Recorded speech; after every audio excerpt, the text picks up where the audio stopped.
వసుంధరారామం. వసుంధరారామమ్స్ world ఆధ్యాత్మికానికి స్వాగతం, సుస్వాగతం. శ్రీ గురుభ్యో నమః, శ్రీమాత్రే నమః. ఆధ్యాత్మిక కథలు చిన్నప్పటి నుంచి మనం ఎన్నెన్నో వింటూ ఉంటాం. రామాయణంలోని బాలకాండలో గంగావతరణం గురించి చెప్పబడింది.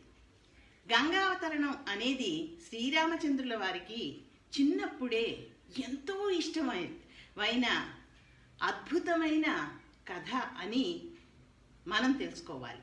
బాలకాండలో గురువు గారు గంగావతరణ గురించి చెప్పినప్పుడు ఒక్కసారి కాదు, పదే పదే గురువు గారిని ప్రార్థించి అనుమతి పొంది మరీ ఆ కథను రాములు వారు విన్నారట. అటువంటి పరమ పవిత్రమైన కథ గంగావతరణం. గంగాదేవి భూమి మీదికి రావడం అనేది ఒక అత్యద్భుతమైన విషయంగా మనమందరం అనుకోవచ్చు. పరమ పవిత్రమైన గంగలో మునగడం, గంగను స్వీకరించడం కూడా ఈరోజు మనం చేస్తున్నాము అంటే అది మన సౌభాగ్యంగా చెప్పుకోవచ్చు.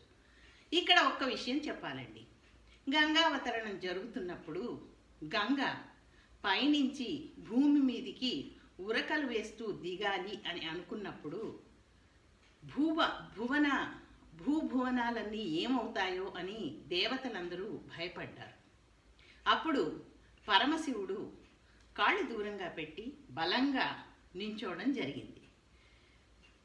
పరమ పవిత్రమైన గంగామాత కూడా తనని తాను ఎక్కువగా అంచనా వేసుకొని ఒక్కోసారి బోల్తా పడడం జరిగింది అని ఇప్పుడు మనకి తెలుస్తుంది.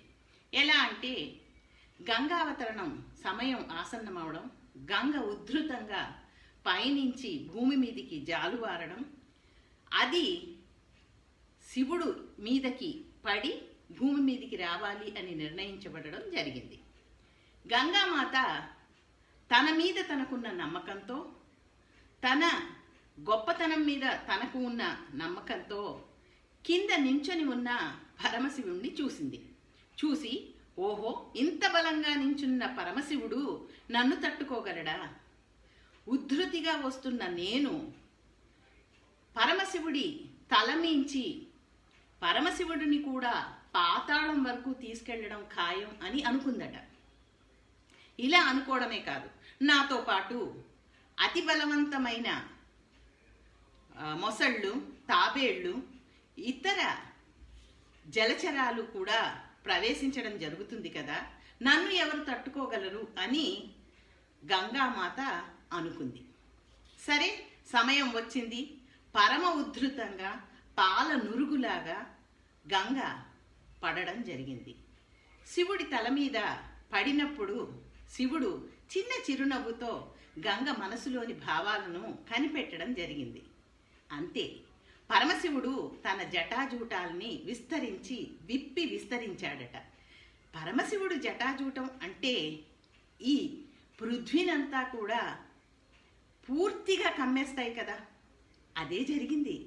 గంగమ్మ తల్లి ఉరకలు పెడుతూ దూకడం, పరమశివుడు తన జటాజూటాన్ని విప్పడం, గంగామాత ఆ జటాజూటంలో ఇమడడం, ఇది ఎంత అద్భుతంగా జరిగిందంటే పరమశివుడి జటాజూటాలలో తిరుగుతూ ఎంతో అహంకరించిన గంగామాత సంవత్సరం పాటు ఆ జటాజూటాల్లోనే నిక్షిప్తమైపోయిందట.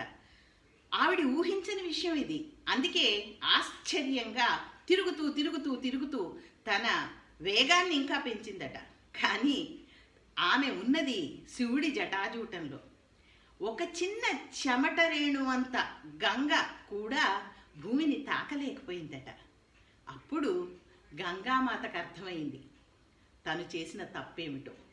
ఇది ఎందుకు చెప్పాల్సి వచ్చింది అంటే, ఒక్కోసారి మనని మనం అత్యధికంగా నమ్ముతాం, ఎక్కువగా ఊహించుకుంటాం.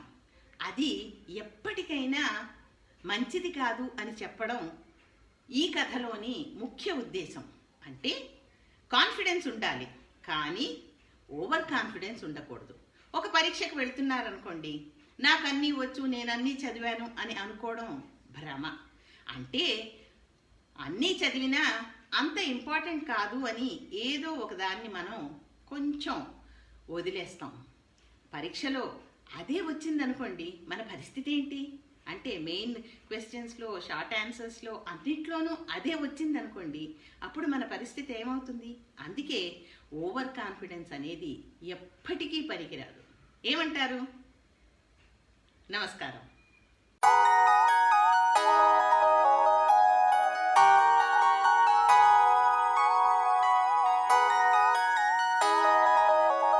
वीडियोस बनाने हैं, फिल्मोरा है ना।